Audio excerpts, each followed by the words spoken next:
पश्चिम महाराष्ट्रात लोकप्रिय ठरलेल्या भीमा कृषी प्रदर्शनाला शुक्रवारपासून मेरीवेदर मैदानावर प्रारंभ झालाय।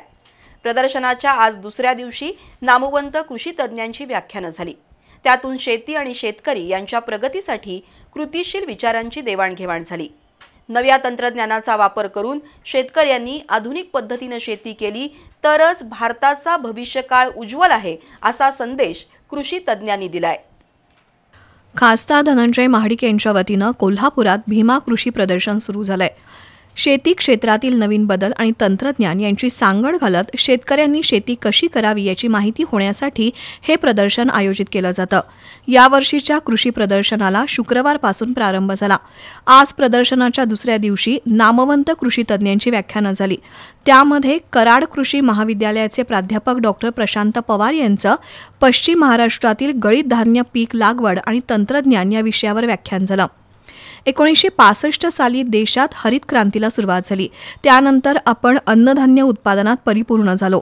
आजही 70% जनता कृषी क्षेत्राशी निगडीत आहे। 50 ते 55% लोक शेती रोजगारावर अवलंबून आहेत। मात्र कृषी क्षेत्रातील GDP कमी होत चाललाय अशी खंत प्राध्यापक पवार यांनी व्यक्त केली।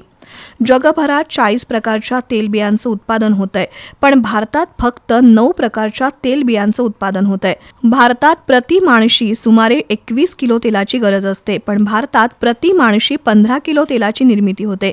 त्यामुळे इतर देशातून तेलाची आयात करावी लागते। तेलबिया उत्पादन वाढीसाठी संशोधन झालं असलं तरी त्याचा वापर शेतकरी करत नाहीत। शेतकऱ्यांनी तेलबिया उत्पादन वाढीसाठी नवनवीन तंत्रज्ञानाचा वापर करावा असं आवाहन डॉक्टर पवार यांनी केलं। दरम्यान विभागीय संशोधन केंद्राचे डॉक्टर विष्णू गरांडे यांनी दुर्लक्षित फळझाडांची लागवड आणि प्रक्रिया तंत्रज्ञान या विषयावर व्याख्यान दिलं। फळांची मागणी आणि निर्यात या विषयावर डॉक्टर गरांडे यांनी मार्गदर्शन केलं। फळबागातून शेतकऱ्यांना चांगलं उत्पन्न मिळू शकतं। पारंपरिक शेतीऐवजी फळबागांची शेती अधिक फायदेशीर ठरू शकते। त्या दृष्टीनं शेतकऱ्यांनी प्रयत्नशील राहावं असं त्यांनी आवाहन केलं। प्रादेशिक ऊस आणि गुळ संशोधन केंद्राचे माजी वरिष्ठ संशोधन अधिकारी डॉक्टर JP पाटील यांनी ऊसाच्या उत्पादन वाढीसाठी अचूक आणि काटेकोर जमीन व्यवस्थापन गरजेचं या विषयावर व्याख्यान दिलं। माती परीक्षण करून जमिनीचा पोत सुधारण्यासाठी करायच्या उपाययोजना याविषयी डॉक्टर JP पाटील यांनी परिपूर्ण मार्गदर्शन केलं। या व्याख्यानापूर्वी भीमा साखर कारखान्याचे चेअरमन विश्वराज महाडिक यांच्या हस्ते संशोधक व्याख्यात्यांचा सत्कार करण्यात आला।